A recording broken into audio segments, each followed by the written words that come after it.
Saludos amigos, en este video analizaremos el origen oculto de algunas de las grandes ciudades de este mundo, las ciudades más antiguas y su conexión con el antiguo imperio prohibido de Tartaria, así como las grandes mentiras en torno a sus fundamentos. ¿De dónde vienen las ciudades? La conciencia de una persona está cegada por la información que se le ha enseñado desde la infancia. Esto ya lo hemos analizado en anteriores videos. Es necesario señalar la incoherencia de las versiones impuestas. La mayor parte de nuestra historia se creó precisamente para confundirnos, para alejarnos de conclusiones lógicas, para distraernos de la percepción de una imagen holística, y así dividirla en trozos aislados para que sea incomprensible para la persona promedio, haciendo que estos se centren solo en los fragmentos más coloridos, pero nada que explique en verdad la inherente y encrespante belleza de los procesos mágicos primigenios de este mundo. El entendimiento viene solo al comprender el panorama como un todo. Londres está ubicada al sur de Inglaterra, y es la capital política y económica del Reino Unido. El centro de la ciudad está situado a 60 kilómetros de la desembocadura del Támesis, río que recorre la ciudad. Su privilegiada situación en el centro del suroeste de Inglaterra la benefició y, durante mucho tiempo, fue la región más poblada y rica del país. La historia oficial nos dice que la ciudad no existió hasta después de la conquista romana, siendo conocida ya en el siglo III con el nombre de Londinium, después durante la invasión anglosajona del siglo V, y hasta el siglo VII fue la capital del pequeño reino de Essex, sufriendo también invasiones escandinavas y danesas. Hasta el siglo XIV fue conocida como capital de Inglaterra. En 1665, nos dicen que hubo una grave epidemia de peste que causó 70.000 víctimas. Al año siguiente, un gigantesco incendio destruyó 4/5 partes de la ciudad, o al menos eso es lo que nos dicen, concretamente en el año 1666, sí, en ese determinado número. ¿Será casualidad? Dicho incendio, nos cuentan, destruyó gran parte de la ciudad, incluyendo la Catedral de San Pablo, cuya restauración nos dicen fue hecha por un astrólogo, creando una obra impresionante y de clara similitud con edificios tártaros. Esta es la iglesia, una obra magnífica supuestamente construida por un astrólogo de nombre Christopher Wren, miembro de la Royal Society y del Parlamento del Reino de Inglaterra. Este incendio fue una gran bendición para quien pudo reconstruir la ciudad prácticamente desde cero, sin preocuparse por lidiar con los dueños de las propiedades cuyas casas ya no existían. Estos sucesos impulsaron la carrera de Wren notablemente, así como la importancia estratégica de esta ciudad, donde unos años más tarde se fundaría el Banco de Inglaterra. Podemos entonces comprender la importancia de esta destrucción. El fuego es realizado como un ritual de purificación, para destruir lo viejo y dar paso a lo nuevo. Londres, siendo una ciudad muy antigua, posee rastros inmejebles de arquitectura tártara, la cual podemos ver incluso hoy en día. Es interesante notar cómo, debido a todos estos desastres, ninguna persona puede o pudo dar cuenta de lo sucedido anteriormente, teniendo así que conformarnos con lo que nos cuenta la historia oficial. A inicios de 1700 se realiza un acta de unión entre los países de Escocia e Inglaterra, estableciendo así el Reino de Gran Bretaña. La etimología de la palabra es British, Brit-ish, en hebreo antiguo significa hombres del pacto, es decir, la magia ritual simbólica usada en la antigüedad para obtener poder y proclamarse en continuidad con dicho pacto para y con su descendencia, para que este linaje nunca deje de tener a alguien suyo sentado en el trono. Esto es honrar su pacto antiguo con el demonio, con el ser extradimensional que le otorga poder a la realeza, la línea de sangre llamada el linaje de Caín, y de la cual proviene toda la élite mundial actual, y de lo cual profundizaremos en próximos vídeos. San Petersburgo en Rusia es otro ejemplo de estas ciudades antiguas tártaras que fueron ocupadas por el actual orden mundial. En vídeos anteriores ya vimos los Star Forts y cómo dichas estructuras formaban parte del imperio de Tartaria. Muchas de estas estructuras han sido reocupadas, reformadas y readaptadas, muchas veces también reubicadas, movidas de sitio y creando una nueva historia en torno a ellas. Este es el caso del terraplén ubicado en la Universidad de San Petersburgo, frente al edificio del Instituto de Pintura. Hay dos esfinges, talladas en granito rojo de Siena. La historia oficial nos dice que en 1832, fueron llevados desde las profundidades de Tebas hasta San Petersburgo, simplemente para decorar el muelle en construcción frente a la Academia Imperial de las Artes. Las esfinges en las orillas del Neva están decoradas con la doble corona de los reyes de Egipto. Sobre la base de las esfinges grabadas hay inscripciones de una calidad no hallada en Egipto. La esfinge con un material epigráfico tan rico no se encuentra en ningún otro lugar del mundo. Sin embargo, se puede ver que los jeroglíficos han sido alterados, tallando nuevos jeroglíficos sobre los antiguos. Esto es especialmente notable en la esfinge derecha, es decir, alguien intentó cambiar el significado de las inscripciones. ¿Acaso decían algo que desacreditaba la historia oficial? En ningún lugar hay registros de cómo se transportaron, de dónde exactamente se encontraron o cómo se extrajeron de las profundidades de Tebas. Muchos edificios en San Petersburgo tienen características muy similares a lo descrito en registros de la antigua Tartaria. Muchos fueron remodelados o destruidos por razones que aún se teorizan. Muchos presentan un hundimiento del primer piso, lo cual es claramente apreciable. Muchas obras fueron restauradas para que esto no se viera, haciendo ver que todo este encubrimiento es ineludiblemente deliberado. Entonces la pregunta es, ¿quiénes fueron los que construyeron los Kremlins? ¿Por qué en todo el mundo hay edificios con clara similitud de estilo? Obras magníficas que claramente presentan conexiones. ¿Por qué en los mapas antiguos se muestra la mayor parte del mundo conocido siendo dominado por el imperio de Tartaria? ¿Ellos estaban antes que los romanos? ¿O quiénes fueron en realidad los romanos? ¿Acaso existió ya antes un gobierno mundial? Próximamente iremos revelando estos y otros grandes misterios, mucho conocimiento oculto en este mundo. Según la historia oficial, el derrocamiento de los romanos o lo que llamamos el Imperio Romano fue la caída de un orden mundial antiguo. Sin embargo, y como ya analizamos en vídeos pasados, la historia de Roma no es como nos la contaron. Podrá ser que el Imperio de Roma no sea sino un estado menor dentro de un imperio más grande. Al analizar la historia del arte y la arquitectura podemos ver que nos dice que todos estos estilos partieron de una base griega y más tarde fueron copiados por todo el mundo, dando lugar a lo que conocemos como clásico, barroco, gótico, neoclásico y manierista. La historia oficial nos dice que los primeros en utilizar estas formas triangulares y dotadas de columnas fueron los griegos, siendo el panteón griego el más antiguo y el más icónico. Sin embargo, cuando nos encontramos estructuras más antiguas e inexplicables como el Al-Kashneg en Jordania, podemos ver que este estilo fue hecho desde más atrás que los griegos. Los nabateos tampoco hicieron este monumento impresionante, y digo monumento pues no es un acceso a nada. Dentro de la sala principal únicamente hay 3 accesos vacíos. Todo un enigma, pues no se sabe por qué dedicar tanto trabajo de construcción tan impresionante y que no da acceso a nada, y esto en mitad del desierto entre 2 montañas.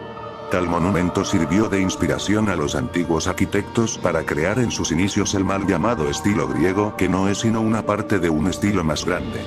Es como un país, el cual tiene dentro de sí distintas comunidades, cada una con sus estilos. Recordemos cómo la modernidad ha destruido muchas de las costumbres y estilos antiguos, así como cosmogonías completas de civilizaciones. ¿Cómo podemos asegurar que todos estos estilos arquitectónicos antiguos propios de imperios gigantescos no eran solo variaciones de un imperio mayor? Aquí podemos ver un cartel antiguo publicitando una actuación en los idiomas principales de la época, siendo el tartariano uno de ellos. Recordemos los mapas de Tartaria y su influencia en América. Vean estos palacios antiguos en zonas como Iowa o Boston, mansiones increíbles e imponentes, mientras que todo a su lado es terracería. ¿Qué fue lo que ocurrió que hizo que nuestra humanidad fuera reseteada? ¿Por qué razón nunca nos hablaron de Tartaria y qué lugar ocupaba en la hegemonía de aquella época? La historia oficial nos dice que Rusia se originó de la unión, otro pacto, entre los eslavos, los bielorrusos y los ucranianos por Oleg de Nóvgorod, que originó el Imperio Rus, en Kiev. Gobernando y dando origen a la dinastía rúrica, enemigos de los házaros, quienes controlaron buena parte de lo que hoy es Kazajistán y el este de Ucrania. Sé que muchos de ustedes no están familiarizados con la historia rusa, incluso puede que piensen que está muy lejos y no es importante. Sin embargo, es fundamental estudiar los hechos ocultos de todo esto para así poder comprender la historia verdadera como un todo, y así entender cómo y por qué es que estos linajes se han apoderado del mundo. Esta es supuestamente la estatua de Pedro el Grande en San Petersburgo, un símbolo de libertad e identidad rusa ubicada en la Plaza del Senado, representando al fundador de la ciudad. Ahora veremos algunas pruebas que nos indican que este jinete no es en realidad Pedro el Grande, sino realmente un rey antiguo del viejo orden mundial del que ya no se nos cuenta nada y del cual existen leyendas asombrosas. Todo esto concuerda con el imperio de Tartaria y su silenciosa ocultación, así como la suplantación de ídolos y creencias por toda Rusia. La historia oficial atribuye la autoría del modelo de la estatua ecuestre de Pedro el Grande al escultor Etienne Falconet en 1770. La serpiente no concuerda con el magnífico estilo de la escultura del jinete, resultando más bien burda en comparación. Dicha serpiente fue añadida más tarde por el escultor Etienne Falconet en 1768, cambiando también la cabeza del personaje. Además, Peter se sienta en un caballo sin estribo, lo cual sería considerado un insulto dada la importancia del personaje y su rango.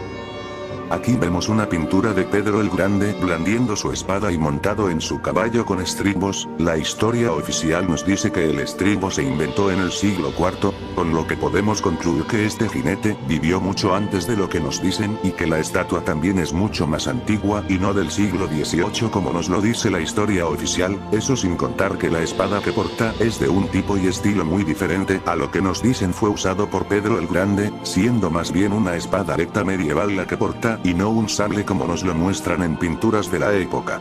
Aquí podemos ver que en un museo se encuentra exhibida la supuesta espada de Pedro el Grande. ¿Podrá ser que este jinete sea más bien un rey antiguo tartariano al que se le adjudicó una leyenda inventada?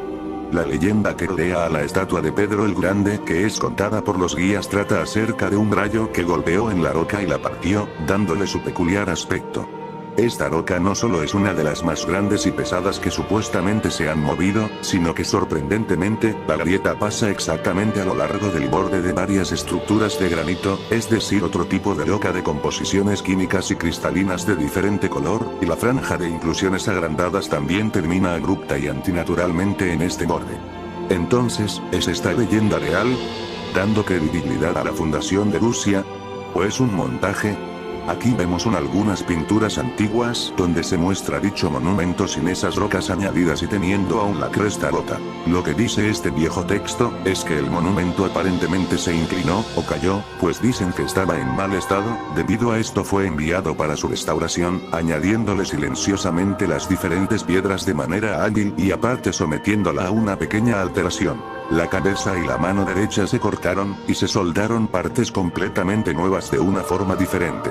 Se removió la corona de laurel. Dicho esto, podemos decir que es extraño que tuviese una corona de laurel en vez del famoso sombrero ruso usado por Pedro. Entonces, ¿está Pedro en su caballo, o no es Pedro? ¿A quienes les gusta representar así a las personas en todo el mundo con una corona de laurel?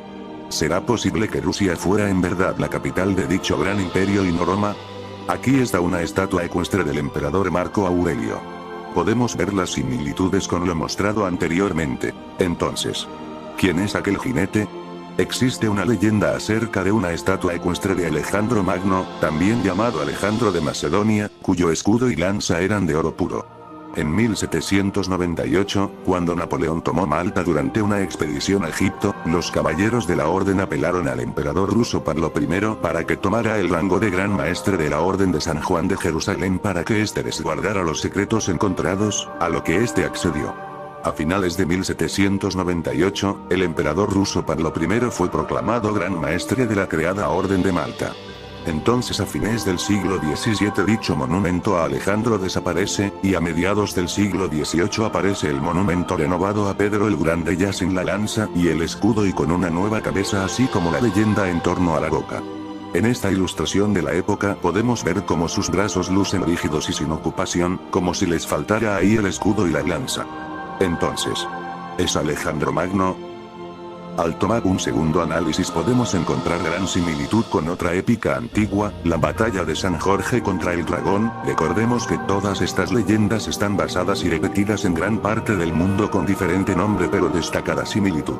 Esta es una pintura de San Jorge atravesando al dragón con una lanza. Aquí podemos ver que dicha lanza concordaría perfectamente en la escultura. El simbolismo de esta nueva escultura nos habla de la serpiente como encubierta y disimulada, la estirpe de sangre de los linajes que gobiernan el mundo en secreto y de cómo en Rusia se hacen los muertos para no levantar sospechas. Incluso aquí el simbolismo está claro, todas estas similitudes entre acontecimientos históricos repetidos de diferentes culturas fueron creados para encubrir una realidad mayor, la existencia de un imperio que agrupaba todas estas cosmogonías y leyendas como suyas. el Imperio de Tartaria y el Viejo Orden Mundial. Recordemos que la historia fue escrita por el Vaticano hace relativamente muy poco, todo ello contando el tiempo fantasma y las discrepancias cronológicas de las que ya hablamos en anteriores vídeos. Dicho esto, podemos comprender que todas las grandes ciudades tienen un origen tártaro y que debido a catástrofes como incendios, terremotos e inundaciones de barro han sido reformadas y reniveladas. Ellos no le dicen nada a la gente de estas cosas, pero debajo de todas las ciudades del mundo hay catacumbas, laberintos, ciudades antiguas cubiertas por barro y bocas.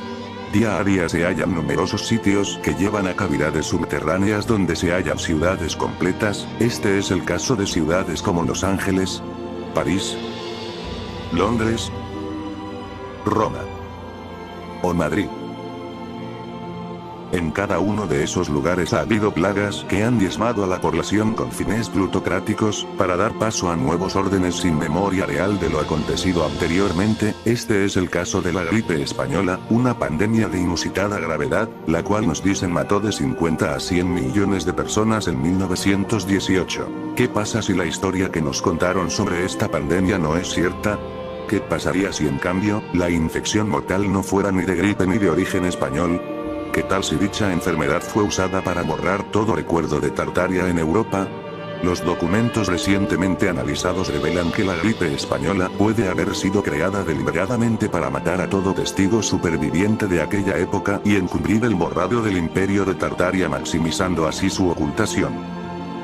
Más soldados murieron durante la Primera Guerra Mundial por la enfermedad que por balas. La razón por la que la tecnología moderna no ha podido identificar la cepa de la gripe causante de esta pandemia es que la gripe no fue la causa de la muerte. ¿Qué fue lo que realmente causó la pandemia?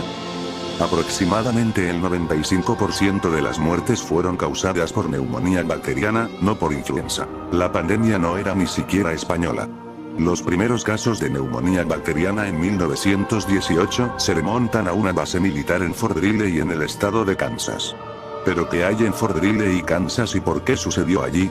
De enero a junio de 1918, una vacuna experimental contra la meningitis bacteriana cultivada en caballos por el Instituto Rockefeller para la investigación médica en Nueva York se inyectó en soldados de Fort Greely.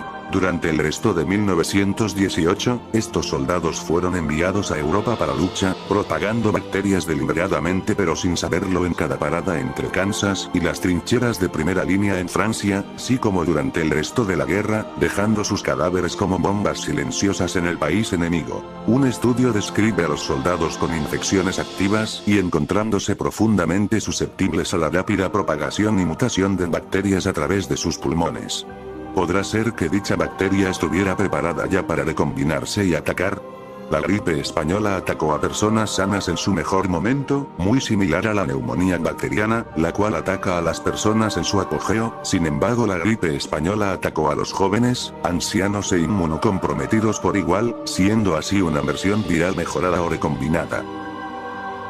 Cuando la Primera Guerra Mundial terminó el 11 de noviembre de 1918, los soldados aún enfermos regresaron a sus países de origen propagando la neumonía bacteriana recombinada por toda Europa.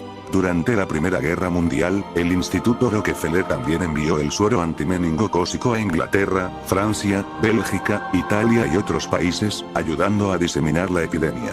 Durante la pandemia de 1918, la llamada gripe española mató a millones de personas, incluidos muchos soldados. Muchas personas no se dan cuenta de que la enfermedad mató a muchos más soldados en todos lados que las ametralladoras o el gas mostaza o cualquier otra cosa típicamente asociada con la guerra. Pero entonces, ¿por qué se le denominó española? España fue uno de los pocos países que no participaron en la Primera Guerra Mundial.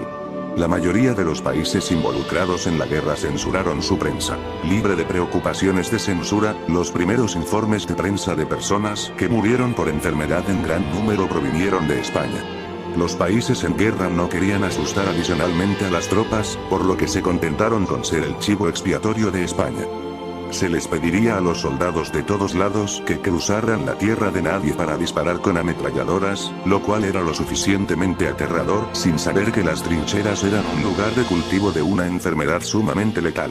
Es posible que una de las razones por las que el nombre gripe española nunca se haya corregido es porque ayuda a ocultar el origen de la pandemia y su vínculo con los Estados Unidos. Si el origen de la pandemia involucró un experimento de vacuna en soldados de Estados Unidos, entonces los Estados Unidos y asociaciones Illuminati pueden preferir llamarlo gripe española en lugar de bacteria asesina de laboratorio americano o algo similar. La llamada gripe española comenzó de manera secreta en Fort Riley, una base militar en Kansas, Estados Unidos, una de las bases más viejas y que está en continuo funcionamiento hasta hoy.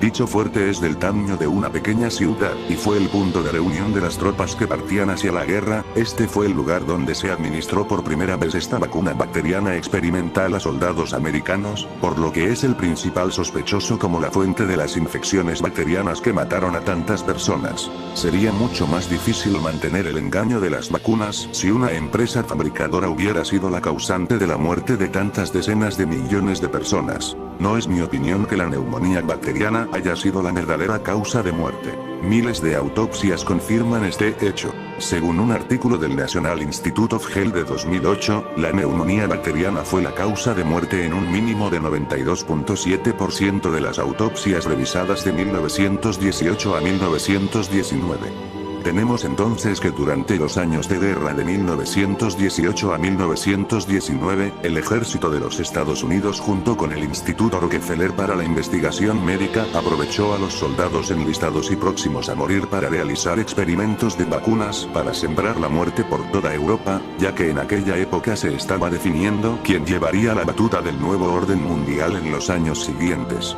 Tras la Primera Guerra Mundial en 1919 se creó la Liga de las Naciones, el precursor de la ONU. Interesante, ¿no? Pero, ¿qué tiene que ver todo esto con el origen de las ciudades? Todas las ciudades tienen un origen distinto al que nos dicen, un origen mucho más antiguo que ya nadie pudo contar y que solo existe ya en leyendas muy antiguas que ya muy pocos conocen. Desde la creación de la ONU existe este gobierno mundial, este nuevo orden que sometió al antiguo y que formó y construyó todo el sistema de esclavitud monetaria actual con ayuda de pactos antiguos con seres interdimensionales, pero de eso hablaré en otro video. Por ahora solo es necesario entender que mucho de lo que nos han contado es en su mayoría falso, inventado para que la gente piense que tiene libertad de decidir. En un anterior video ya hablamos acerca de los Star Forts, sobre los artefactos antiguos usados para medir las energías ley, también llamadas líneas del dragón y por las que circula la energía etérica que fluye por el aire.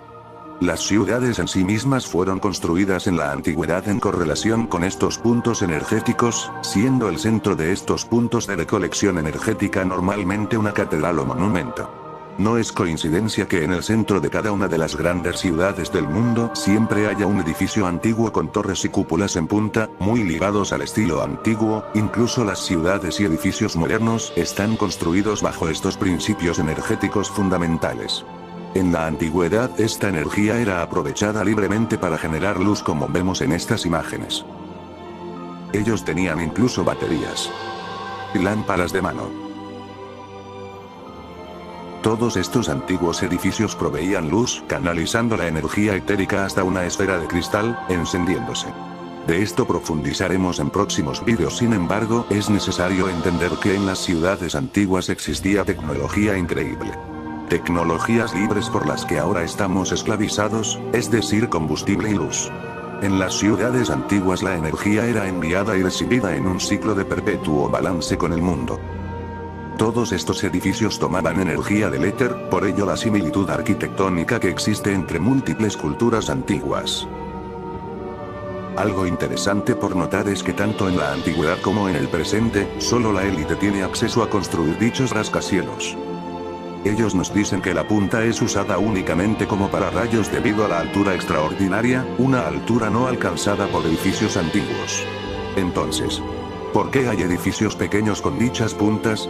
¿Por qué esforzarse tanto en crear todas estas estructuras tan parecidas por todo el mundo cuando nos dicen que no había comunicación entre ellas? Este tiene incluso 13 puntas. Otros tienden a apuntar a diferentes líneas energéticas, a otras ciudades o a monumentos como las pirámides, las cuales son artefactos alquímicos gigantes, para enviar y recibir energía desde y hacia los portales estelares, las estrellas, luces increíbles de las que ya hablamos en un video anterior. Las ciudades ahora ya no están en armonía con este mundo, las ciudades en la actualidad confinan nuestra carga energética espiritual, la confinan para que ciertos seres puedan devorarla. Seres invisibles que con el permiso de los magos negros e Illuminati coaccionan nuestros pensamientos en torno al degrade humano, enviándole nuestra energía al ser que gobierna este mundo durante este ciclo. Un ser mitológico muy antiguo del que próximamente deberé hablar. Pero entonces, ¿por qué ahora ya no construimos con tan hermoso esplendor? ¿Por qué es que, como ya mencioné, la sociedad humana parece ir en decadencia en cuanto a todo arte y refinamiento? ¿Será que todo esto ya ha ocurrido en la antigüedad? Las leyendas antiguas cuentan historias que solo ahora estamos pudiendo revalorar y comprender como realidades innegables. Todo lo increíble y mágico que existía y que ahora nos ocultan para ser simples esclavos por papelitos. Todas estas similitudes en cuanto a estilos arquitectónicos no es por simple casualidad o por gusto estético, son artefactos de alquimia gigantesca. Conocimiento antiguo prohibido que haya incluso en lo legendario. Recordemos todo lo inexplicable y todo lo que nos han escondido. Es momento de darnos cuenta de que hay cosas magníficas e inexplicables en cada una de las ciudades del mundo, anomalías y misterios de los que nunca nos hablarán en las escuelas o universidades, cosas aún más oscuras y terribles. Secretos históricos de los cuales iremos hablando. Despertemos y eduquemos a los niños para dudar de todo, para que investiguen y no se queden solo con lo establecido, para que no sean esclavos ignorantes de su pasado y no eduquen a sus hijos en la misma farsa. Es momento. Saquen a los niños de las escuelas, eduquémoslos nosotros como antes, no permitamos que continúen apoderándose del futuro. Enseñémosles estos vídeos y fomentemos el cambio desde dentro. No permitamos la lucha descarnada y convirtámoslos en la mejor versión de nosotros mismos. Solo tienes que despertar del gran engaño. El sistema no funciona. Hora de salir. Reactive Factory Project.